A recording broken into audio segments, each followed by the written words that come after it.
Yeah, Ben Yeah. Wallace. Ang dami kong jerseys nun, puro Ben Wallace. Tapos, nung time na kalaban nila yun nga, si Lebron, bago pa lang si Lebron nun, what the heck, ang galing. 28 points Pinalo last niya yung 30 Detroit. points. Oh. Wala siyang team nun, di ba? Wala siya ng team. So, Hindi ayun, mo- parang doon ako nahilig kay Lebron nun. Oo. Doon nag-start yun eh, naalala ko lang. Big man rin pala yung ano, na nag-first. Ako kasi si Dirk sa akin nun eh. Nung ano, nanonood ako lang sila Jason Terry. Like, Nung 06. Yun po yung talagang napaboritohan ko. Tapos naging Lebron na. Dahil Pero si dinestroy. si Harold ang laro nito Kevin Love eh.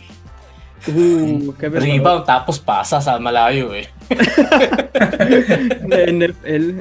Yan, tsaka shooter yan si Harold. Yun. Galing tumira sa labas. Yan.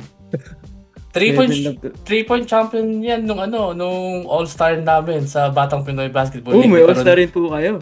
Nagkaroon kami ng 3-point shootout competition. Yeah, meron kami mga exhibitions. Hats. Oo. Tan, kailangan na sumali, Tan. Kaya, Kailangan nang i-book off yung Sabado. kailangan na magbalik sa Oo nga, kung gusto nyo sumama sa 3-point shootout, meron kami, August 23 din. Oo. Ano po? Before the games. Sabihan nyo lang kami, yeah, before the final game, meron kami mga, yung mga exhibition games. Yung si Intan, kaya niya yun. No. Mas magaling po si Intan sa akin eh. Top shape na.